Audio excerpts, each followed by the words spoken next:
This is the lesson you've been probably waiting for. Today we are going to see how modules are encapsulated in code pools and namespaces, and more importantly, we'll start building our custom module. So the list of all Magento core modules is on the left, and if you go one level up, we'll see that all those modules are stored under app, code, core, mage folder.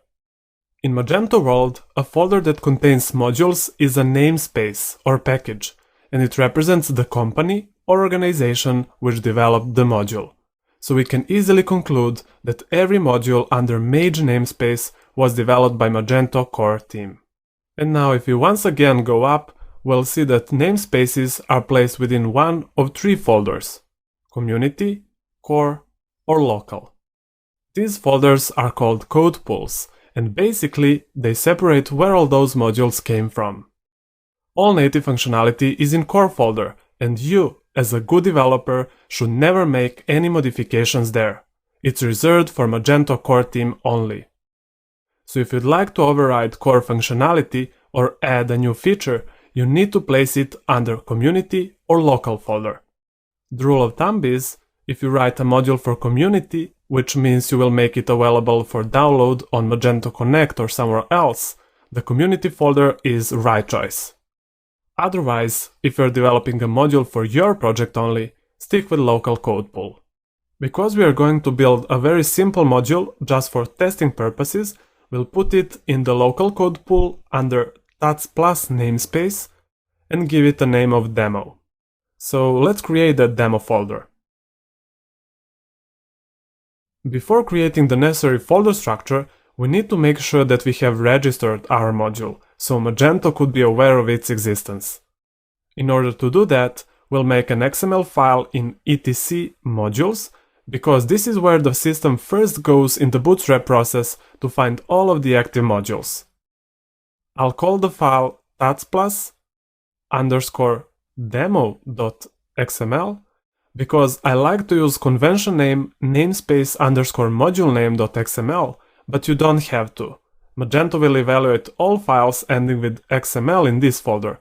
It's just a good naming convention. I've noticed there are a lot of pitfalls in Magento naming, and not only for file names, but also for various XML tags in configuration, and for that reason, I will always point out where and why you do have a freedom to give a name whatever you'd like. Okay, so tats+_demo.xml is our module registration or declaration file, which will have a config as a root node. And then to register a module, we simply need modules node. What will happen here is important. Next node name under modules needs to match the folder structure we have in the code pool. So based on the namespace tats+ and module name demo that I've chosen to have, I can simply put the same string here, tats+_demo. And the system will internally convert this value to the corresponding file path. Now the interesting thing that happens is, when Magento sees this node, it will check if the module is active, so we need to add active node. And because we set it to true, it will look for a code pool node. That's why we're adding this, with capital P, which basically says, this module sits under local folder. So after parsing this couple of lines, Magento is expecting to find our module files under local, tats+demo. Hopefully you notice that the whole purpose of this XML file is to register our module and tell the system where it is located, so it can immediately jump there and read the module configuration in config.xml under etc folder. So we need to write another config file, but before that, let me show you how can we check if Magento has loaded our module. I'm already in the dashboard under configuration, system, and then advanced tab. We see that our module is active, and that's exactly what we wanted to see. It doesn't do anything, but it is loaded with the rest of the system, and now we can start implementing our custom functionality. So let's create placeholders for our module's components. We won't need them all right now, but it's good for practice while learning, and as the time goes, we'll be adding file by file in all of these folders. So we'll need etc folder and config.xml file inside of it.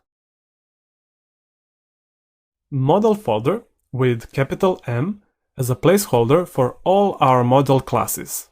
Controllers, the place where we can put all of our controllers. Helper, again with capital H, and I think we didn't mention this folder in the previous lesson. Magento allows you to throw in additional classes that might not fit under MVC letters. We use helpers for declaring utility functions. And of course, I'll create 2 more folders to complete this part. Block and SQL. So far so good. Let's begin by defining a new product model inside of model folder. I'll save the file as product.php.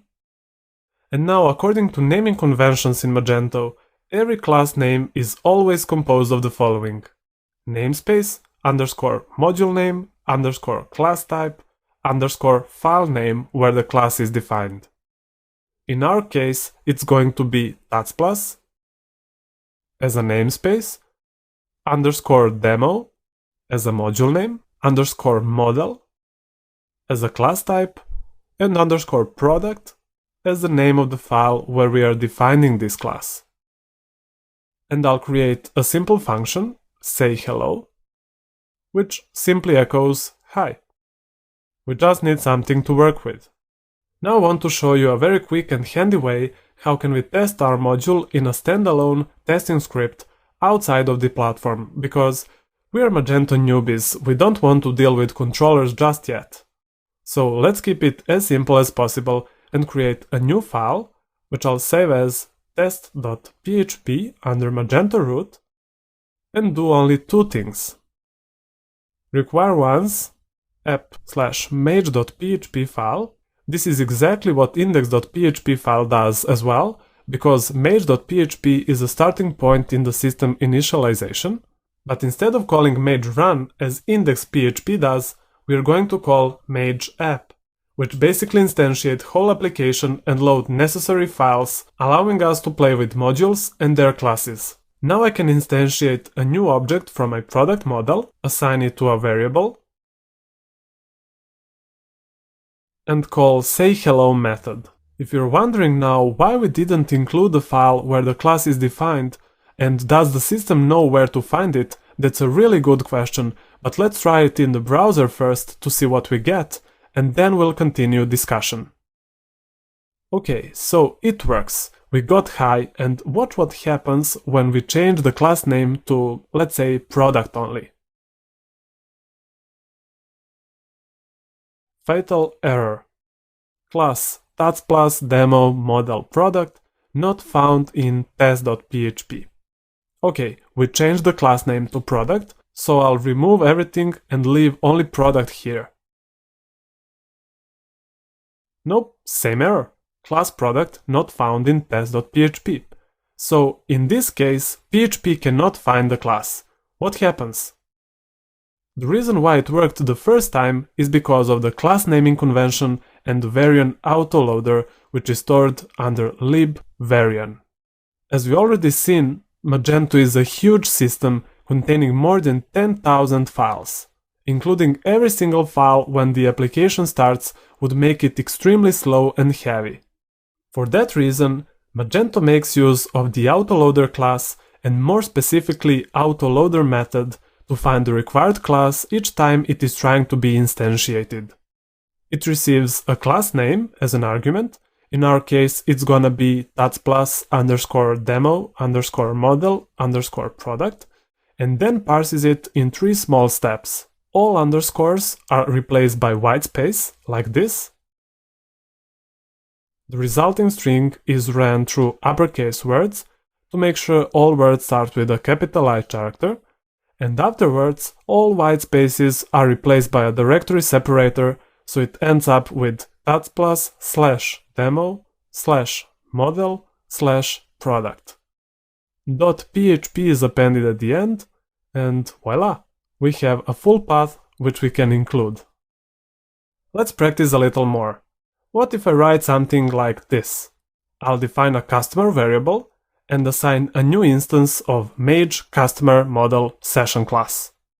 The autoloader will replace all underscores with slashes, so we end up with mage/customer/model/session.php, where mage is a namespace, customer is a module, inside will be a model folder with a file name of session.php. Let's check it. So, mage, customer, model, and yes, here is session.php, so the autoloader is able to include it. That's how it works for models, and you should also know that the same naming convention applies to blocks and helpers. The only difference is in class type. For example, customer, block, account will have the class name of mage, customer, block, account. This block in here is important. On the other hand, I'll go to helpers, and data file will have the class name of mage, customer, helper, data. These naming conventions things are extremely important to learn, because once you get familiar, you'll know exactly where to find any Magento class, as well as where to place your own classes. But if you search Magento codebase, you never find a single expression that looks like this one. Instead, you would see something like this. That's how we actually instantiate a class in Magento, using built-in factory pattern. This is a factory method from mage class, which will accept a meaningful string, in this case it's customer/session, and convert that internally to mage_customer_model_session, so the autoloader can load that class. Let's try this by calling PHP function getClass on our object. So yes, it really understood that this syntax corresponds to mage_customer_model_session class. But how it works? And why did we say the config.xml file is a very important, which the system reads as soon as it parses module declaration file? Very good starting questions, and even more reasons to jump to the next lesson and find the answers. See you there!